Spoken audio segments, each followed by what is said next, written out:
Sebagian saja karena nggak kena semuanya. Nah, ini maksudnya saya sisakan bagi yang dapat pahala. Gitu.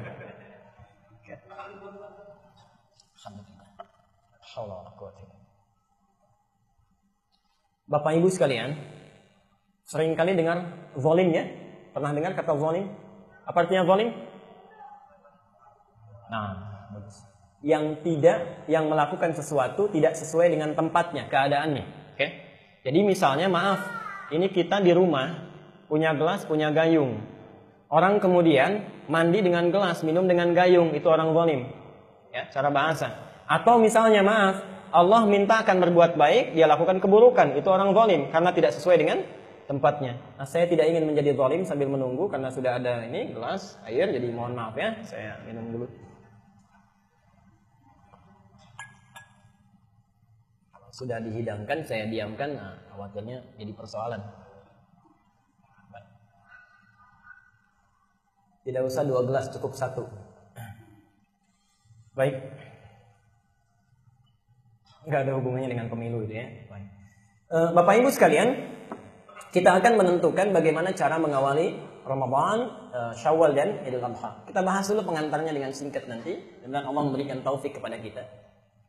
Seringkali ada orang yang berbeda pendapat kemudian berselisih sehingga waktu Ramadan itu bisa berbeda-beda memulainya, bahkan Syawal. Bahkan di tahun 2012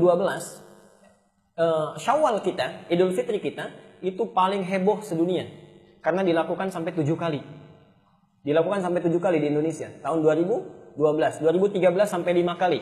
Ya, ada sebagian yang berbeda-beda. Nah, kenapa mereka bisa berbeda? Barangkali karena cara menentukannya, metodenya ya, berbeda-beda, sehingga timbul pertanyaan seperti apa metode yang diterangkan oleh Al-Quran dan Sunnah Rasulullah SAW untuk bisa menetapkan awal Ramadan dan akhirnya. Kita akan mulai dulu dengan pengantar. Kalau ingin dicatat silakan. Bapak Ibu sekalian, di dalam Islam ada ibadah-ibadah yang pelaksanaannya diikat oleh waktu. Kalau waktunya sudah tiba, dilakukan. Waktunya tidak ada, tidak boleh dilakukan. Ada yang sifatnya harian, seperti sholat. Sifatnya harian, seperti sholat. Ya. Sholat misalnya, tiba waktu zuhur, sholat zuhur. Kalau belum tiba, nggak boleh sholat zuhur. Misal zuhur 11.54, kita sholat zuhur misalnya 11.30, nah itu tidak sah ibadahnya. Ada waktu harian, ada waktu pekanan, mingguan, seperti misalnya Jumat. Ya. Nah, Bapak ingin menunaikan sholat Jumat, lakukan di hari Jumat. Dan waktunya pas pada waktu tertentu. Tidak ada saya ingin Jumatan misalnya waktunya Kamis. Nah, tidak ada ya. Jadi pas sesuai dengan waktunya. Ada waktu bulanan yang berlangsung setiap bulan. Misal Ayyamil Bid. Disebutkan wasiat Nabi SAW berlangsung puasa di setiap pertengahan bulan. Tidak bisa di awalnya, tidak bisa di akhirnya. Harus tengah-tengah. Dan ada waktu yang berlangsung tahunan. Setahun sekali datangnya. Di antaranya adalah bisa Ramadan, Syawal, Idul Adha dan Haji. Baik ya? Nah, karena itu puasa Ramadan, Idul Fitri dan Idul Adha itu termasuk ibadah yang terikat dengan waktu. Tidak boleh kita melakukan Ramadan di luar bulan itu, Haji di luar bulan itu, bahkan Syawal dan Idul Adha di waktu yang telah di luar ditetapkannya. Nah, sekarang penting diketahui karena tadi saya telah sebutkan ada waktu harian, ibadah harian singkatnya. Ada waktu bulanan menjelang tahunan, ada hari, ada waktu bulanan. Untuk menetapkan ibadah harian, maka Quran memberikan isyarat, gunakanlah peredaran matahari untuk menjadi patokan. Ya. Karena fungsi beredarnya matahari itu, dalam rotasi mataharinya, ya, setiap 24 jam menunjukkan kepada kita perubahan-perubahan waktu harian. Ya. Jadi kalau kita ingin melihat waktu ibadah harian, patokannya apa? Peredaran matahari. Bisa dilihat saya sudah sebutkan dalilnya diantaranya di sini. Oke. Tapi kalau kita ingin menentukan ibadah siklus bulanan atau tahunan, yang digunakan bukan matahari tapi bulan. Nah, di sini kita akan lihat fase-fase perubahan bulan. Fase-fase perubahan bulan. Jadi bukan bulannya tapi fase-fase perubahan bulan. Secara umum suka disingkat dengan bulan. Salat, bagaimana cara kita menentukan salat? Untuk tahu itu dibuat jadwal, ya. Dengan jadwal itu caranya berdasar peredaran matahari, tidak menggunakan bulan. Keliru kalau kita salat menggunakan bulan. Jelas sampai di sini dulu? Baik, nah. Sekarang dulu. Kita bisa lihat, saya telah sampaikan di sini dalilnya. Peredaran matahari misalnya, untuk menentukan itu, misal, puasa itu siklus bulanan, tahunan, atau harian? Tahunan. Jadi awal puasanya mesti menggunakan patokan apa? Bulan, bukan matahari. Tapi kalau sudah dijalani, hariannya menjadi siklus apa? Siklus harian. Karena itu untuk menentukan hariannya, patokannya matahari, bukan bulan lagi. Karena itu Al-Baqarah 187. Ada di situ? Hatta yatabayyana lakumul khaytul abyadu minal khaytil aswadi minal fajr. Tunaikan puasa itu, ya. Kapan dimulainya? Kalau fajar sudah mulai kelihatan, tunaikan sampai matahari tenggelam. Patokannya jadi matahari. Silahkan dalilnya bisa dicatat, dibuka, sudah saya terangkan. Nah, aturan untuk menetapkan dua ini, semuanya dirangkum di satu surat, surah ke-10 ayat ke-5. Surat Yunus ayat ke-5. Perhatikan di sini. Huwallazi ja'ala asy-syamsa diya'an. Kalimatnya diya. Dialah Allah yang telah menjadikan matahari bersinar. Perhatikan bedanya kalimat Quran. Wal qamara nuran. Sedangkan bulan memantulkan cahaya. Wal qamara nuran. Ini hebatnya Qurannya. Matahari bercahaya, bersinar. Bulan memantulkan cahaya. Bulan punya cahaya tidak? Tidak. Ini salah satu mukjizat Al-Quran secara ilmiah. Wa qaddarahu manazila. Perhatikan, ini langsung menunjuk kepada peran bulan. Langsung menunjuk pada peran bulan. Dan Allah telah menetapkan bagi bulan ini orbitnya, peredarannya terletak pada orbitnya. Dia berotasi, ini bumi, ini bulan, kita sudah tahu ya. Ketika bumi itu berputar, bulan pun berputar mengelilingi bumi ya. Baik.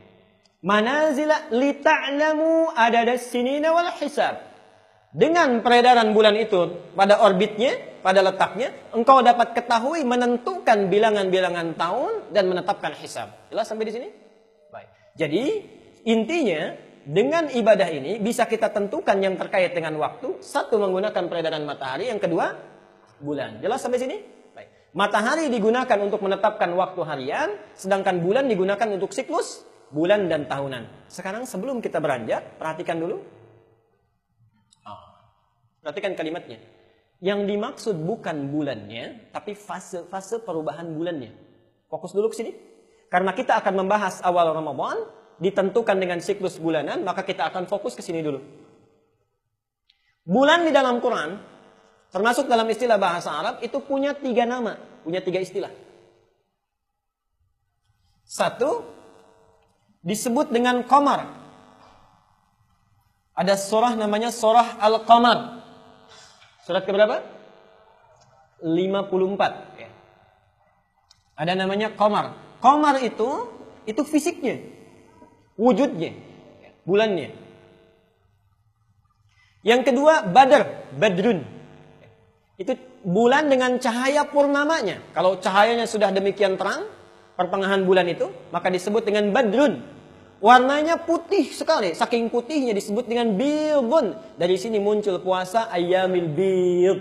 Jelas ya? Yang kedua, Badrun. Yang ketiga, disebut dengan ahillatun.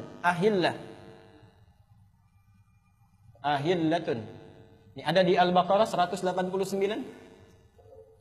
Fase perubahannya. Ibu bapak kan suka lihat ya. Bulan itu tiba-tiba sabit. Kan? Kemudian bisa menjadi agak menengah bentuknya ya. Tiba-tiba agak mau penuh. Kemudian jadi purnama begitu selanjutnya. Nah, setiap perubahan ini semua fasenya disebut dengan ahillah. Bentuk tunggal dari ahillah, mufradnya disebut dengan hilal. Bentuk jamaknya ahillah, bentuk tunggalnya disebut dengan hilal. Jadi yang dimaksud dengan hilal adalah fase dari perubahan bulan sehingga nanti membentuk purnama, begitu sebaliknya sampai hilang kembali. Jelas sampai sini? Dan ini nanti akan menjadi fokus kita. Sekarang, bagaimana cara kita menetapkan awal Ramadan sehingga tahu kita bahwa saat ini kita harus berpuasa atau keesokannya? Maka Nabi SAW memberikan gambaran kepada kita, menerangkan kandungan Al-Quran, bahwa ada dua metode yang disepakati nanti oleh ulama kemudian. Ada dua metode untuk menentukan awal Ramadan itu, termasuk Syawal dan Idul Adha. Yang pertama dikenal dengan ru'yat. Ru'yatun, sudah kita lihat. Tulisan Arabnya ra, kemudian ada huruf waw di atasnya hamzah, ya, dan ta marbutah. Ru'yat. Ini. Yang kedua dikenal dengan hisab. Ada ru'yat, ada hisab. Awas, nanti ada hisab, ada muhasabah, itu lain waktu saja kita bahas ya. Satu ru'yat.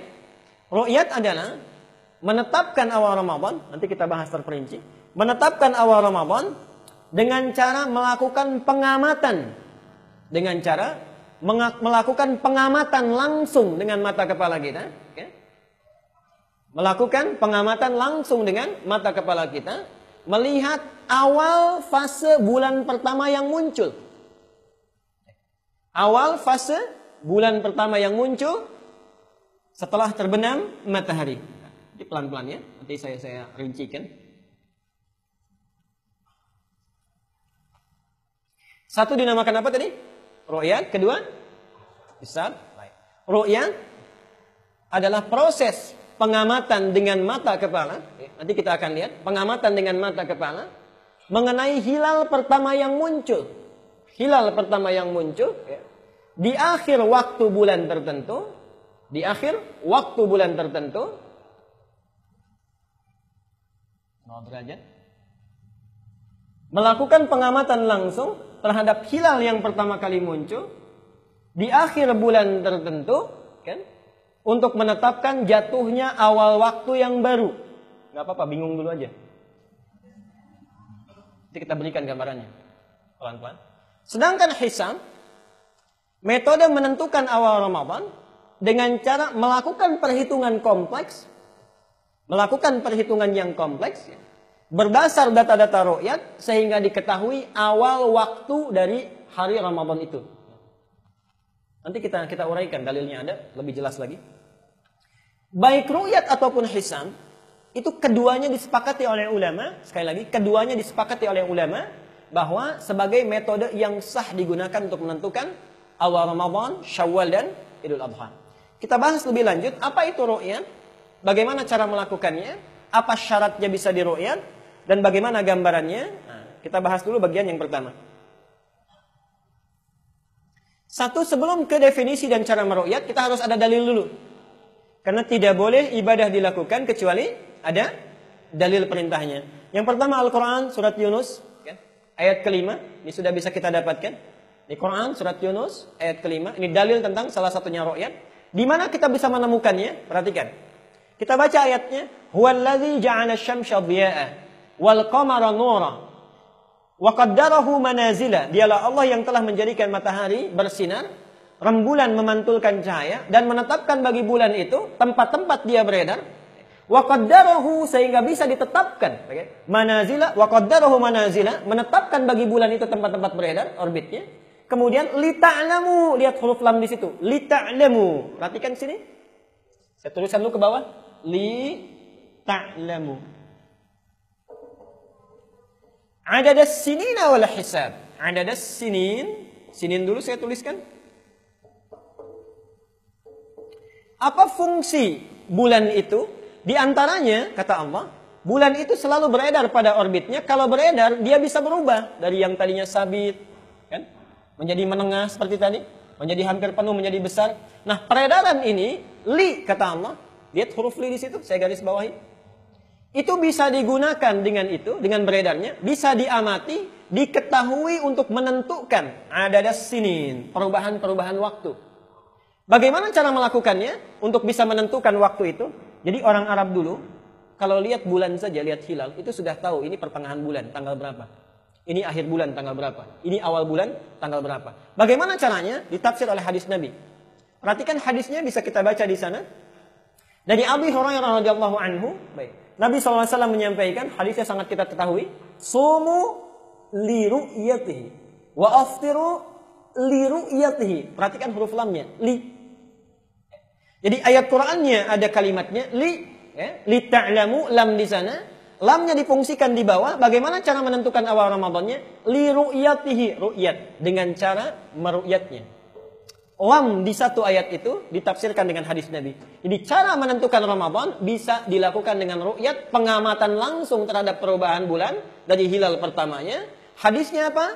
Ini hadisnya yang pertama, kemudian yang di atas tafsir dari Al-Qur'anul Karim. Teruskan dulu sebentar. Apa yang diamati? Nah, ini barangkali akan lebih jelas dari uraian yang pertama tadi.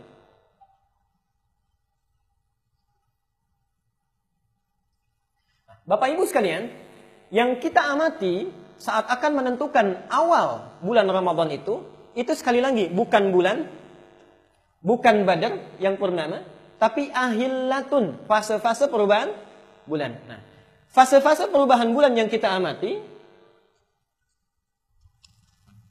pelan-pelan dulu. Fase-fase perubahan bulan yang kita amati, itu harus kita pahami akan berlangsung dalam beberapa keadaan. Satu, oke, lihat dulu ini sebentar yang paling bawah.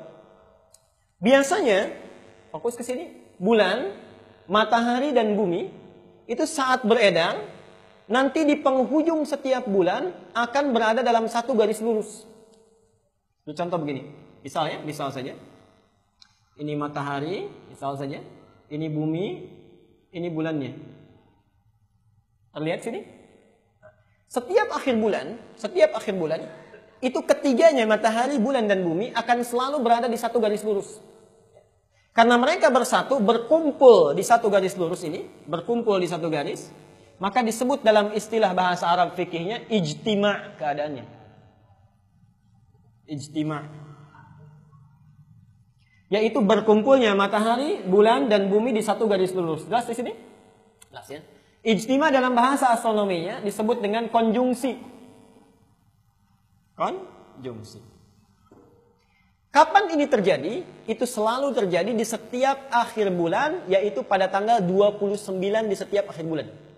Jadi jangan lihat kepada Sya'ban saja, ya. Jangan lihat kepada Sya'ban saja. Jadi bisa menentukan Al-Muharram misalnya, lihat tanggal terakhir di bulan Dzulqa'dah atau Dzulhijjah. Tanggal 29 di setiap bulan, itu posisi matahari, bumi dan bulan selalu dalam satu garis yang sejajar. Kalau sudah berada di sini, nah ini tolong fokus ke sini. Kalau sudah berada di satu garis ini menunjukkan bahwa usia bulan itu sudah di penghujungnya. Sudah akhir usia bulannya. Terletak di tanggal berapa? Tadi berapa? 29. Jadi untuk menentukan akhir bulan Sya'ban sebetulnya mudah. Kalau sudah tanggal 29 itu pasti sudah akhir bulan. Karena bulan apapun kalau sudah tanggal 29 itu pasti akhir bulan. Dan posisi matahari, bumi dan bulan berada dalam satu garis yang sejajar. Kedua, perhatikan teorinya pelan-pelan supaya bisa kita nanti jawab. Garis sejajar ini itu dinamakan dengan garis 0 derajat. Ekuatornya, garis 0 derajat. Pelan-pelan dulu. Matahari, bumi, bulan berkumpul sejajar di satu garis 0 derajat. Pada tanggal berapa? 29 akhir bulan, saya ingin pastikan dulu. 0 derajat ini, garis ini batas perpindahan hari dan bulan. Jadi kalau sudah melewati 0, artinya sudah pindah harinya. Jelas ya? Sudah pindah bulannya. Misal, tanggal 29 Sya'ban misal. Matahari, bumi, bulan berada di satu garis 0 derajat. Kemudian saat matahari tenggelam misalnya kan, dilihat, bulan naik di atasnya, sudah di atas 0 derajat. Sudah masuk hari baru belum? Nah, artinya kalau sudah melewati 0 derajat, itu sudah pindah hari dan bulan. Pindah hari plus bulan. Jelas sampai sini? Baik. Apa yang menandai kita bisa menentukan ini sudah pindah hari dan bulan? Perhatikan, kalau sudah tahu teori 3 ini, insya Allah akan mudah. Garis 0 derajat, kemudian dilakukan pada tanggal 29 terjadinya. Nah, perhatikan yang ketiganya. Saat matahari tenggelam, bulan sudah pasti naik. Kan berputar ya. Matahari tenggelam turun, bumi kan akan ke sini ya, naik ke atas. Bulan akan naik di atasnya ya. Nah, fase bulan pertama kali berada di atas 0 derajat ini, ketika naik, itu disebut dengan hilal. Sehingga disebut dengan hilal awal bulan. Hilal awal bulan. Bentuknya sabit, ya, awal bulan. Jelas tuh sampai sini? Saya tidak ingin Bapak Ibu keluar dari masjid ini kecuali jelas. Saya ulangi, tiap tanggal 29 setiap bulan, posisi matahari, bulan, dan bumi akan berada di satu garis yang sejajar. Disebut apa namanya? Ijtima atau konjungsi. Garis ini garis apa namanya? 0 derajat. Kalau sudah lewat di atas garis ini, artinya sudah pindah hari dan bulan. Bukan hari saja, tapi hari dan bulan. Nah, silakan perhatikan. Tanggal 29, kalau mataharinya sudah tenggelam, kemudian ininya naik kan, otomatis ini turun, ini naik ya. Bulan naik, awal yang muncul dari fase bulan, fase bulan pertama bentuknya hilal, gini. Ini yang disebut dengan hilal awal bulan dan menandai berakhirnya bulan ini masuk pada bulan yang baru. Jadi kalau dalam konteks bulan Sya'ban, berakhir bulan Sya'ban, datang bulan Ramadan. Baik. Nah, sekarang lihat ketentuannya. Apa hubungan dengan ru'yat? Proses perpindahan ini bisa diamati. Jadi kalau Bapak Ibu ingin melihat kira-kira ini sudah naik atau belum, caranya gampang. Setiap tanggal 29, kita berada di titik-titik tertentu supaya mudah mengamati matahari dan bulan. Di Indonesia ini nanti banyak titiknya. Kemudian kita lihat, kira-kira kalau sudah maghrib itu, tenggelam matahari, ini sudah muncul belum? Kalau ini sudah kelihatan muncul, berarti dipastikan besoknya tanggal 1 Ramadan. Dan pindah, harinya pindah 1, bulannya pindah. Jelas sampai sini? Baik. Karena itu hadis Nabi menyampaikan, sumu li ru'yatihi, fa'aftiru li ru'yatihi. Silahkan kau awali puasa dengan melihat itu, pastikan terlihat. Kemudian berbuka juga dengan melihat. Fa in ghumma 'alaikum fa aqbilu 'iddata sya'bana 30 yauman. Nah, sekarang masuk kepada caranya. Sudah jelas di situ?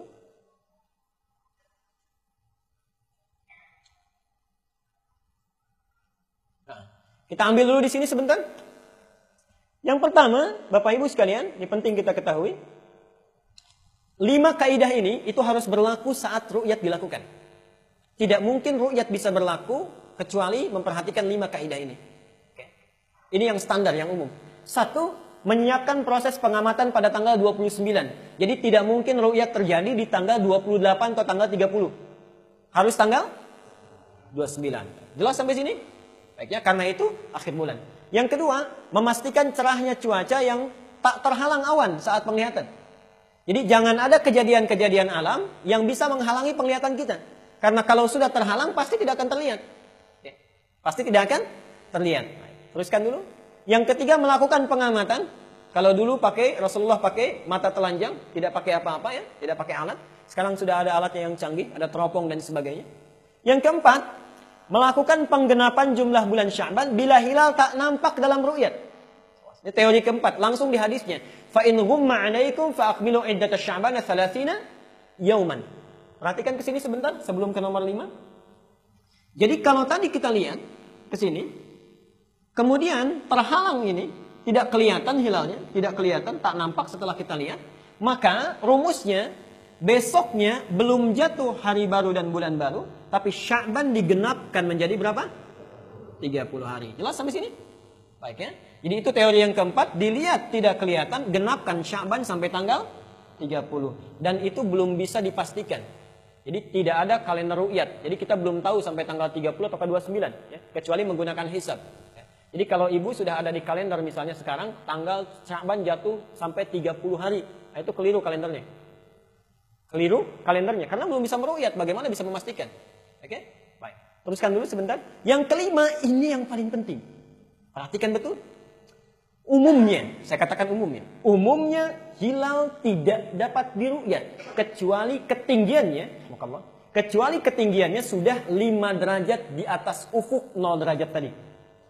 Ini garis ufuk, garis 0 derajat. Di hilal naik tidak akan mungkin kelihatan kecuali ketinggiannya berapa? 5 derajat. Ini sudah disepakati dalam pertemuan ahli astronom sedunia di Turki, ya, berlangsung tahun 1978 dan dipastikan sampai sekarang. Alhamdulillah ada salah satu pakar kita yang dari Lapan, seorang profesor yang beliau bernama Thomas Jamaluddin. Beliau menyampaikan bisa dilihat bisa kemungkinan dilihat sampai 4 derajat. Gak apa-apa lah kita ambil ya. Jadi batasnya 4 sampai 5 derajat. 4 atau 5 derajat. Ini yang kesepakatan pakar astronomi dunia. Ini saya ingin tanya dulu.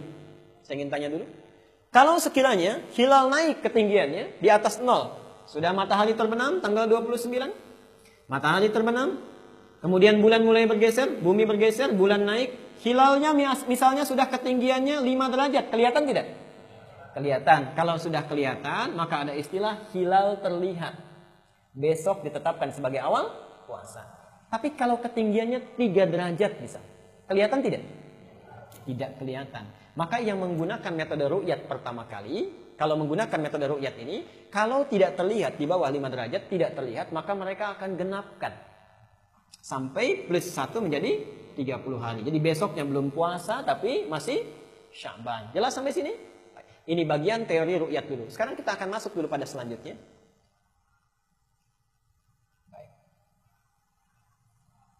Sekarang akan masuk pada hisab. Nanti kalau sudah tahu ini ru'yat, ini hisab, baru kemudian kita uraikan bagaimana cara di Indonesia ini menerapkan kedua-duanya. Satu dalilnya dulu, karena harus tahu dalil, tidak mungkin satu konsep dilakukan kecuali ada dalilnya. Yang satu Quran surat Yunus sama ayatnya. Jadi antara ru'yat dengan hisab, Qurannya sama. Quran surat 10 ayat 5. Perhatikan. Kalau yang tadi ru'yat kan lamnya ya, li ta'lamu. Kalau hisab itu langsung disebut li ta'lamu adada sinin wal hisab. Ada? Bahkan menggunakan wawu. Wawu itu plus kalau dalam bahasa Arab. Jadi boleh kita gunakan peredaran bulan itu untuk menetapkan awal Ramadan dan Idul Fitri, Idul Adha. Satu, li dengan ru'yat tadi. Li ta'lamu adada sinin plus hisab. Diboleh menggunakan hisab. Baik. Adakah dalilnya dari hadis Nabi sehingga mendukung tentang ini, pernyataan Quran ini? Ada. Saya sampaikan 2 hadis. Bahkan salah satunya Al-Bukhari, keduanya Muslim. 2 hadis terkuat. 2 hadis terkuat. Satu Bukhari, yang kedua Muslim. Perhatikan kalimatnya dari Ibnu Umar radhiyallahu anhuma. Sami'tu Rasulullah sallallahu alaihi wasallam yaqul, saya mendengar Rasulullah SAW menyampaikan, "Idza ra'aitumuhu fasumu." Kalau kalian mampu melihatnya, maka puasalah. Jadi kalau kita bisa melihat hilal itu, menetapkan awalnya, silahkan puasa. Kemudian fa'aftiru, dan silahkan juga berbuka, beridul fitr. Perhatikan ujung hadisnya. Fa in ghumma 'alaikum faqdurulah. Bukan genapkan lagi menjadi 30, tapi faqdurulah. Kalau terhalang kita untuk bisa melihatnya, rumusnya faqdurulah.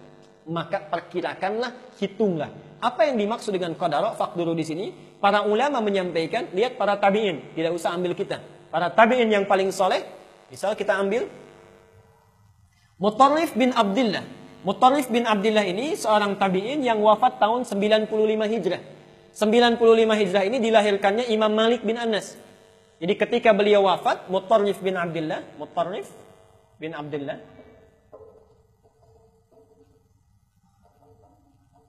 wafat tahun 95 Hijrah.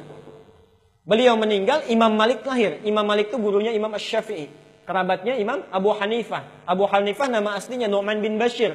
Wafatnya tahun 150 Hijrah. Begitu beliau wafat, Imam Asy-Syafi'i lahir.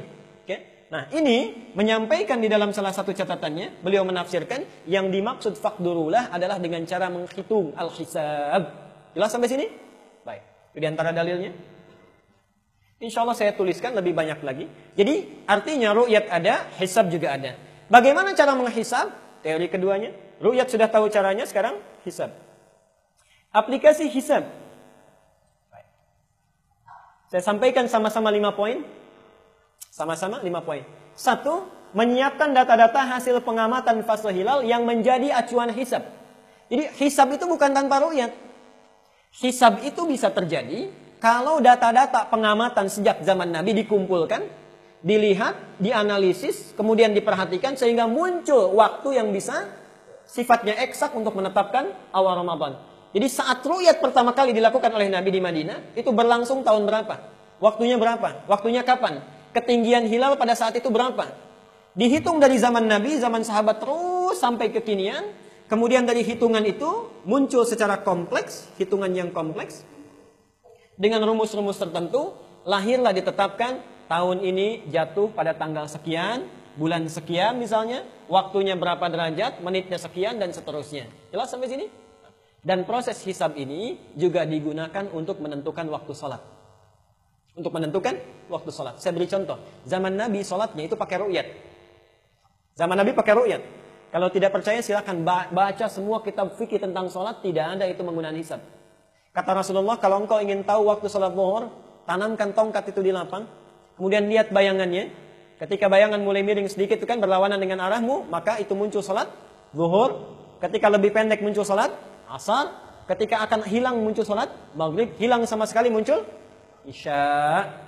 Saya tanya, al-ihsan gitu nggak? Kalau setiap waktu zuhur tanam dulu tongkat di luar, lihat gitu nggak? Ya.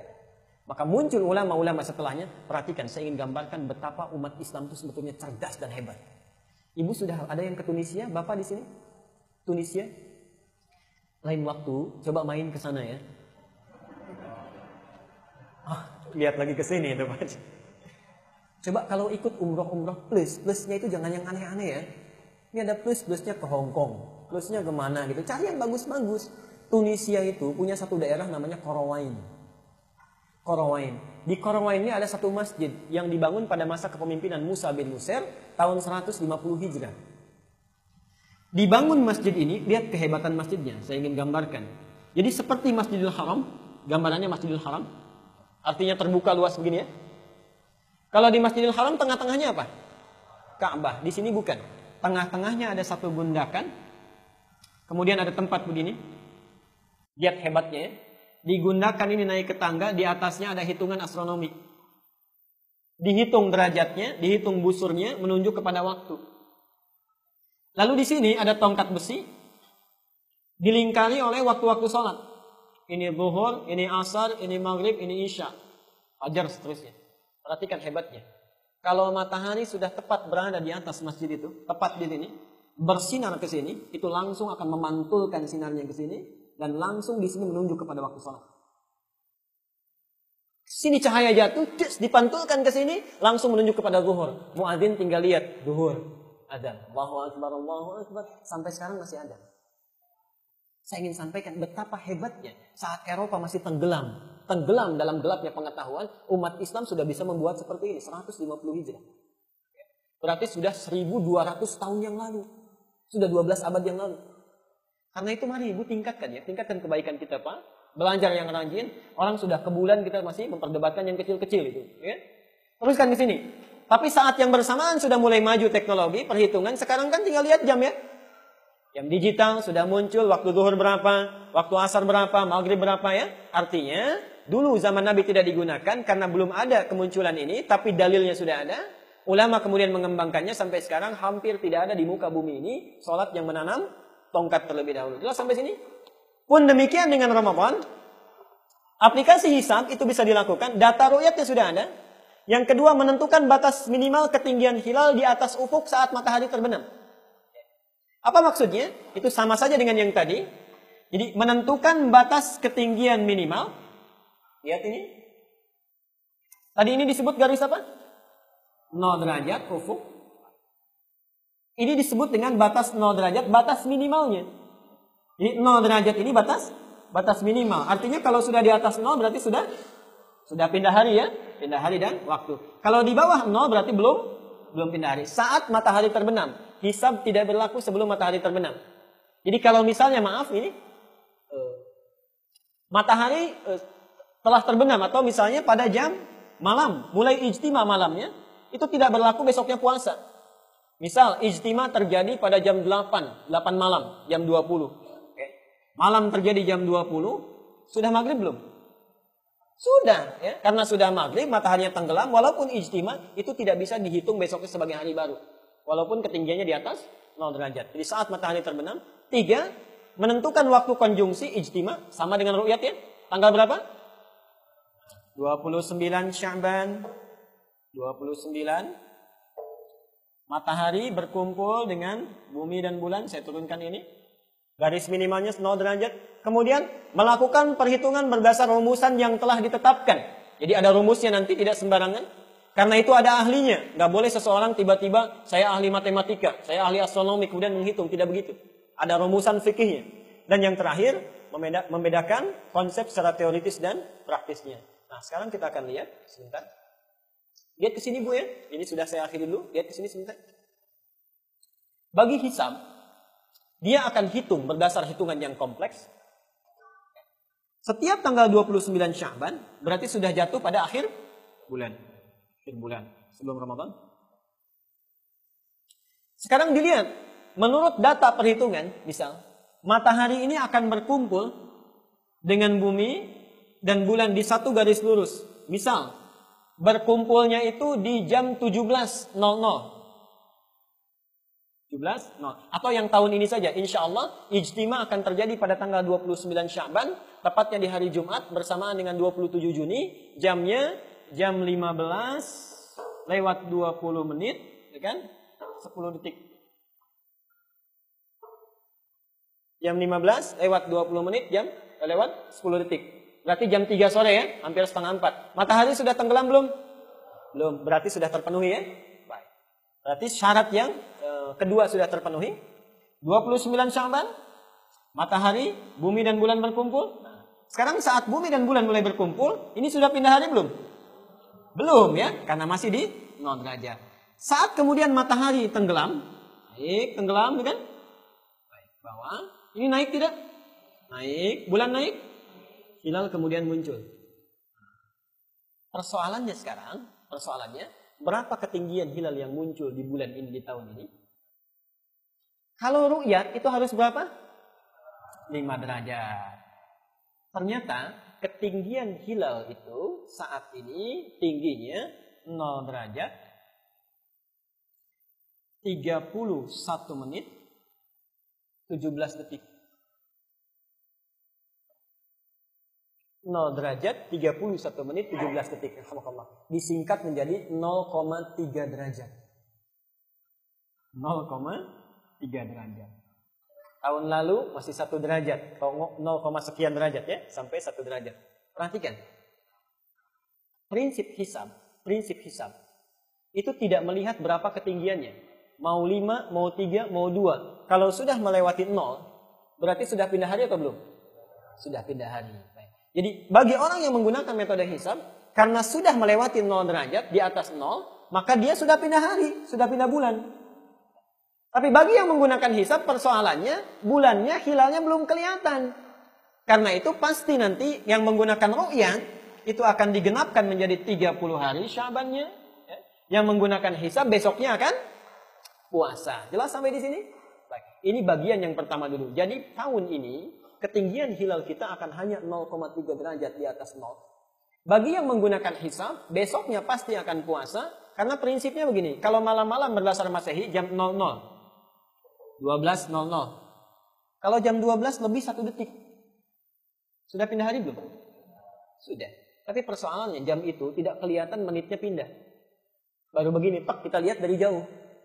Karena belum kelihatan, saya tunggu sampai berpindah, baru kelihatan menitnya pindah, dipastikan sudah pindah hari. Yang ru'yat nanti akan melihat dulu, ketika tidak kelihatan, baik ya, maka dia akan genapkan menjadi 30. Kalau kelihatan, besoknya puasa. Yang hisab tidak akan berpatokan pada 5 derajat, tapi tetap akan puasa keesokan harinya.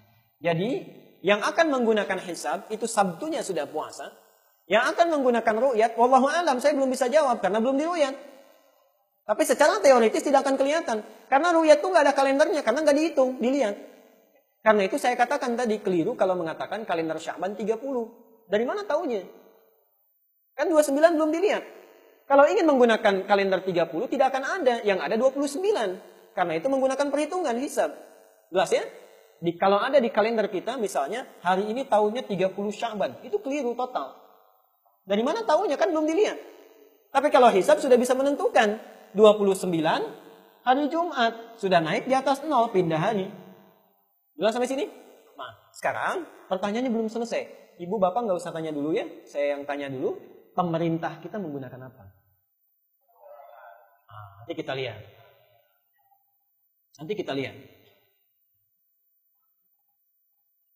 Jangan-jangan hari ini kita keliru terus ya. Baik. Ini kuncinya ada di sini. Perhatikan gambaran di sini. Saya akan berikan fatwa hari ini. Kalau pemerintah kita sudah menetapkan berdasarkan patokan Quran dan Sunnah ini, ambil, tinggalkan yang lain. Sekali lagi, Bapak mau pahala juga, silakan. Sekali lagi, kalau pemerintah kita sudah memilih satu di antara dua metode ini, maka tetapkan itu kita harus ikut, tidak boleh beda. Tidak boleh beda. Karena fungsinya nanti mewakili, itu yang pertama. Okay? Fungsinya mewakili, itu satu. Yang kedua, sudah sesuai ibadah kita dengan Quran dan Sunnah. Jadi patokan kita bukan orang per orang, bukan figur per figur, bukan lembaga per lembaga, tapi Quran dan Sunnah. Ketika sesuai dengan itu kita ikuti, tidak sesuai, tidak boleh diikuti. Tidak sesuai, tidak boleh diikuti.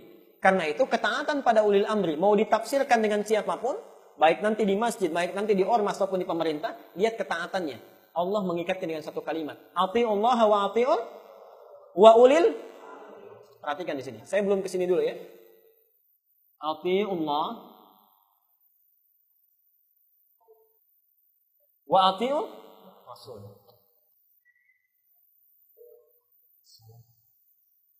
Ibu kalau bersabar, alhamdulillah Bapak, ada keperluan silakan. Ati'ullah wa ati'ur rasul. Yang ketiga wa ulil amri minkum. Wa ulil amri minkum. Nanti kita tafsirkan. Anggap saja dulu ini yang paling tinggi dulu.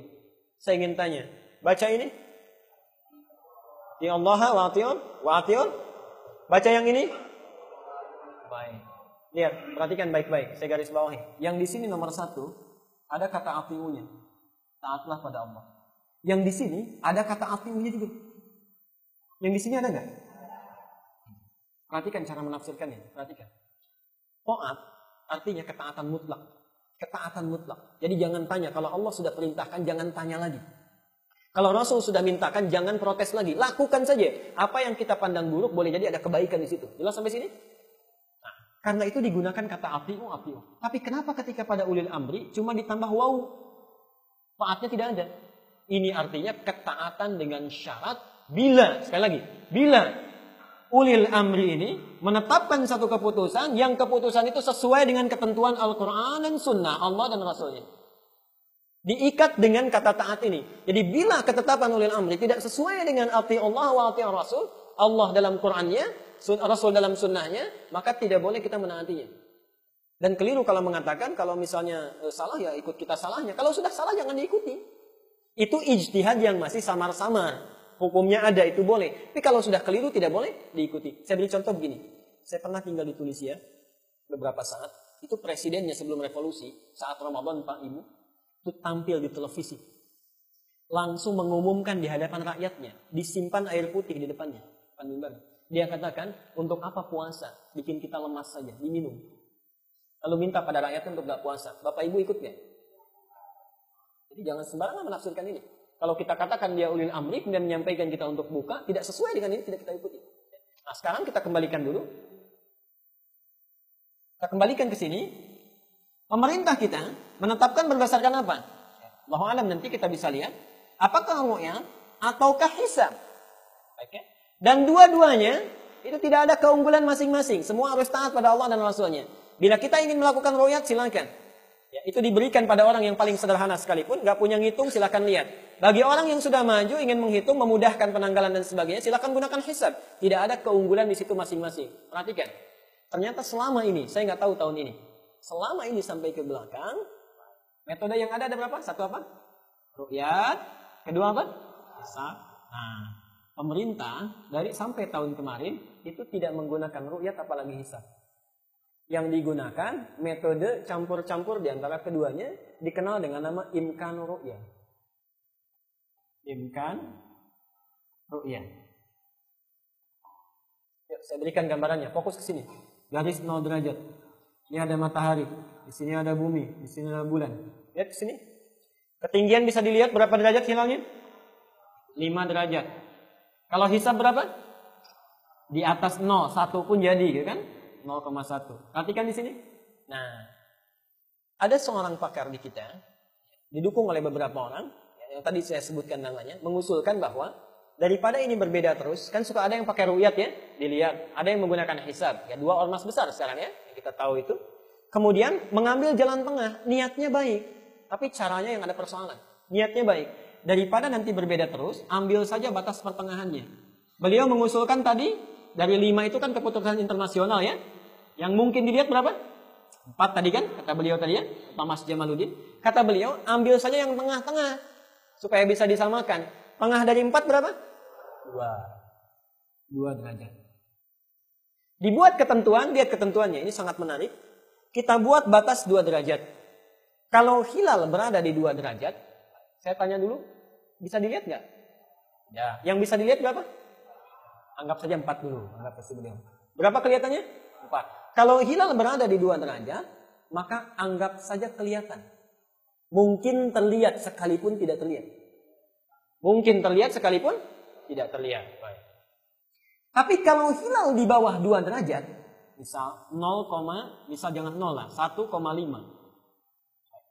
Kalau hilal di bawah 2 derajat, sekalipun terlihat maka tidak boleh diakui penglihatannya, harus ditolak. Ya? Karena dianggap tidak kelihatan. Jelas sampai sini? Kalau sampai 2 derajat, dianggap terlihat. Kalau di bawah 2 derajat, sekalipun terlihat, harus ditolak, tidak boleh diakui. Jelas sampai sini? Baik. Menarik ya, ini 1. Akhirnya apa yang terjadi? Metode ini ditetapkan disebut dengan imkanu ru'yah. Imkan itu artinya mungkin, ru'yah itu kelihatan, dimungkinkannya terlihat. Nah selama ini, metode yang digunakan di kita ini metode ini. Akhirnya apa yang terjadi? Kan kalau siklus alam itu fenomenanya Allah yang mengatur.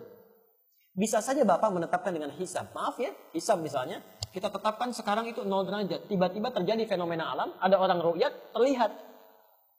Yang tadinya di bawah 0, tiba-tiba kelihatan. Itu harus ditetapkan. Jelas ya? Nah, tapi persoalannya, muncul ke sini dulu. Ketika ditetapkan imkanu ru'yat, akhirnya dampaknya apa? Dampaknya jadi kacau dalam prosesnya. Kekacauan ini terjadi dalam 3 hal. Perhatikan. 1, bertentangan dengan sabda Nabi ketika ada yang lihat. Perhatikan hadisnya, Bapak Ibu sudah hafal kan? Kalau ada 1 orang, 2 orang menjadi saksi, orang itu terpercaya maka harus ditetapkan keesokan harinya dengan Ramadan. Karena ini sudah ditetapkan di bawah 2 derajat. Tidak boleh diakui sekalipun ada saksi, karena itu orang yang melihat pun pasti akan ditolak. Maksudnya? Dan ini tidak usah saya ungkapkan ya, beberapa tahun terjadi ya. Baik, ada yang melihat, disumpah, dikatakan, dan sebagainya tidak diakui. Karena prinsipnya ini. 1.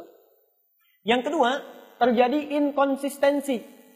Sekali lagi, terjadi inkonsistensi. Lihat, tidak konsisten.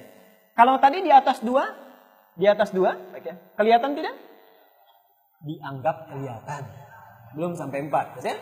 Baik. Besoknya ditetapkan Ramadan? Ditetapkan. Kalau di bawah 2, kelihatan tidak? Tidak kelihatan. Kalau kelihatan, diterima tidak? Tidak. Jadi, kalaupun dilihat, terlihat, kalaupun terlihat, itu nggak boleh diterima. Saya ada satu pertanyaan saja. Kalau sudah tahu tidak kelihatan dan dilihat pun akan ditolak, kenapa dilihat juga? Kan capek. Kita sudah tahu ini kalaupun kelihatan itu tidak boleh ditetapkan. Kenapa dilihat juga? Kan sia-sia semua dikeluarkan ya. Baik, jadi ada inkonsistensi di situ. Yang ketiga nanti ada kekacauan dalam siklus. Ini yang terjadi termasuk tahun lalu. Ada kekacauan dalam siklus.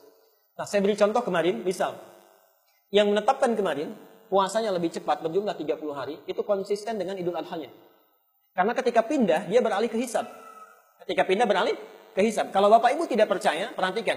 Saya ingin tanya, kalau zaman Nabi kan setiap bulan lihat ru'yat, lihat hilang. Coba perhatikan, bukankah Ibu ketika masuk Dzulqa'dah lihat tanggal? Siapa yang lihat hilal?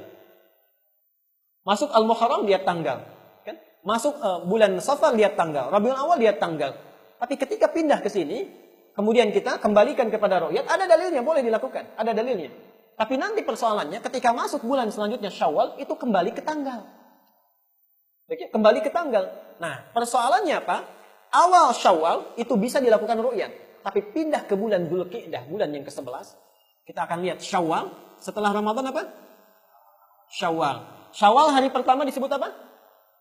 Idul Fitri kan? Untuk Idul Fitri itu masih ada ru'yat. Syawal bulan ke-10. Bulan ke-11 apa? Dzulqa'dah. Gak usah dibahas lah pelitunya. Bulan ke-12 apa? Dzulhijjah. Lebaran haji ada di mana? Bulan ke-12. Lihat, di sini ada ru'yat. Di sini ada, tapi akan diselang oleh 1 bulan Dzulqa'dah. Yang itu tidak mungkin dilakukan ru'yat. Kalau tidak percaya silakan. Ramadan ada ru'yat, Syawal ada ru'yat, Dzulqa'dah tidak mungkin. Tidak akan ada ru'yat. Kalau tidak percaya nanti lihat, bulan ke-11 Nanti perhatikan, apakah pemerintah mengadakan ru'yat atau tidak. Misal ini ru'yat bulan ke-11. Nah, di sini persoalannya ketika masuk ke-12 lagi, ketika dilakukan ru'yat, ada data selama sebulan yang terkumpul digunakan hisab. Karena itulah yang terjadi kemudian, perhatikan tahun yang lalu, kalau menggunakan hisab itu akan konsisten, lebarannya tahun ini. Tapi kalau menggunakan ru'yat, maaf bukan ru'yat, imkanu ru'yat, kalau ru'yat pun akan konsisten, ru'yat akan konsisten. Kalau menggunakan imkanu ru'yat, di sini puasanya bisa lewat sehari, terus di hari ini. Idul Adhanya, kalau yang menggunakan hisab, dia misalnya lebaran Idul Adha kemarin misal di hari A, hari 1. Itu kalau menggunakan imkanu ru'yat, kalau harus konsisten, kalau konsisten itu harus sehari setelahnya. Pertanyaan saya, Idul Adha kemarin kita sama atau beda? Seharusnya beda yang ikut pemerintah. Seharusnya beda. Seharusnya ikut setelahnya. Karena hitungan imkan ru'yah mengharuskan kita Idul Adhanya besok hari, bukan hari itu. Tapi karena kita lewat 1 bulan di sini dikumpulkan, terpaksa dibawa ke hari ini, disamakan semuanya. Kenapa? Karena kalau besoknya ketahuan salahnya, hilalnya sudah besar 20 derajat. Percaya pada saya, bukti tahun kemarin, ada salah satu lembaga ormas yang mengikuti perhitungan ini, imkan ru'yah. Itu Idul Adhanya beda dengan pemerintah, tapi tidak diekspos. Itu yang konsisten dengan imkan ru'yah. Oke, jelas sampai sini? Nah, jadi apa pesan saya? Pesan saya hanya sederhana saja. Bila ada di antara dua metode itu, ru'yat dan hisab, itu sudah diberlakukan, maka pilih salah satunya dan jangan saling mengatakan pada yang lainnya ini yang benar, ini yang keliru. Oke? Dan konsisten dengan itu. Ru'yat lakukan, hisab lakukan, konsisten dengan itu. Kalau pemerintah sudah menetapkan, ulil amri menetapkan di antara dua ini, ambil satu, tinggalkan yang lain. Tapi kalau memilih di antara yang ini, tidak ada yang dipilih, memilih yang lain yang bisa mengacaukan dalam siklus ini, maka kita harus mengambil yang benar di antara yang dua itu. Jelas sampai di sini? Baik. Saya kira itu gambarannya. Saya akan tutup dengan menyampaikan dua info terakhir, singkat saja. Satu, untuk Bapak Ibu tahu ya, tahun ini ketinggian hilal berapa? Ini saya tuliskan ya, biar tidak bingung. Saya tuliskan. Ijtima, konjungsinya terjadi pada hari Jumat. Jumat itu sudah sepakat, semuanya tanggal 29 Sya'ban. 29 Sya'ban, 1435 Hijrah. Bersamaan dengan 27 Juni 2014 Masehi. Kapan terjadinya? Sore hari, jam 15 lewat 20 menit 10 detik. Plus, jadi jam 3 sore ya. Ketinggian hilalnya berapa? 0 derajat, baiknya 31 menit 17 detik. Disingkat jadi 0,3 derajat. Sudah di atas ufuk?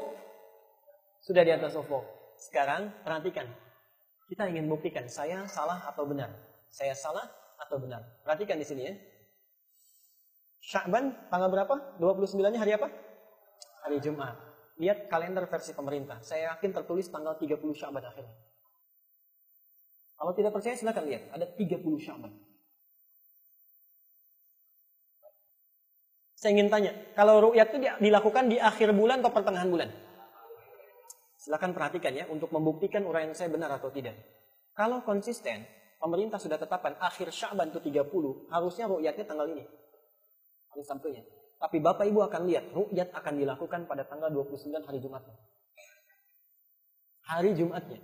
Kalau memang benar sudah tahu akhir bulannya ini tanggal 30, kan harus dilakukan ru'yat itu akhir bulan kan? Tidak mungkin selang sehari, harus akhir bulan. Kalau sudah tahu tanggal 30, harusnya tanggal ini dilakukan ru'yat. Tapi kemudian nanti kita akan lihat. Kalau tidak percaya silakan.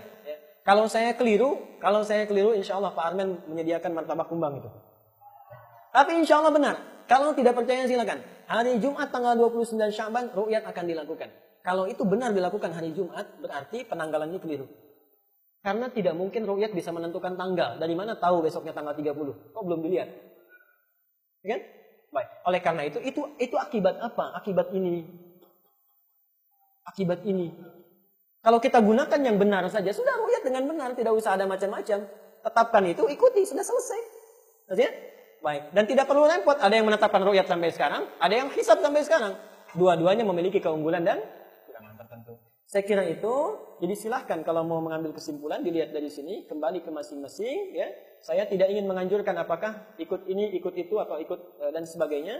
Silahkan, semoga Allah memberikan kebaikan pada kita semua dan memberikan petunjuk kepada kita. Yang paling penting, insya Allah, Ramadan tanggal berapa? Itu yang paling penting. Baik, ini yang tahun lalu. Batas ufuknya ini saya sebutkan. Tahun ini ada tapi belum saya masukkan di sini. Sudah saya punya daftarnya. Nah, ini persoalan terakhir, tapi saya tidak akan lama. Ini tahun lalu. Mohon maaf Bapak Ibu sekalian. Ingat ya, rumus hisab itu tidak ujuk-ujuk hisab. Hadisnya mengatakan sumu li ru'yatihi, fa'afiru li ru'yatihi, fa in ghumma 'alaikum faqdurulah. Jadi ru'yat pun berlaku juga. Jadi jangan mentang-mentang hisab misalnya sudah ada tidak meru'yat, itu juga keliru. Oke? Jadi pastikan dulu, karena begini, perhitungan orang sepandai-pandainya bisa keliru. Karena Allah yang mengatur fenomena alam. Kalau Allah bisa jadikan ini bulan lebih cepat, matahari lebih cepat, itu bisa berubah. Karena itu, rumus hadisnya, sekalipun sudah diketahui 0,3 derajat, pastikan dulu peredarannya ada mengalami perubahan atau tidak. Kemudian saat orang meru'yat, misal 0,3 derajat, terlihat tidak tadi? Secara hitungan tidak terlihat. Tapi misalnya qadar Allah menetapkan ini berputar lebih cepat, misal diantaranya, ya, atau dengan hitungan tertentu, ternyata ada yang lihat. Dan ini dibuktikan secara ilmiah, disumpah dan sebagainya. Berarti apa? Ada sesuatu yang kadang-kadang, gini, kalau orang sudah merasa dengan dirinya sudah mampu, sudah hebat dan sebagainya, kadang-kadang Allah turunkan sesuatu yang di luar batas ilmunya.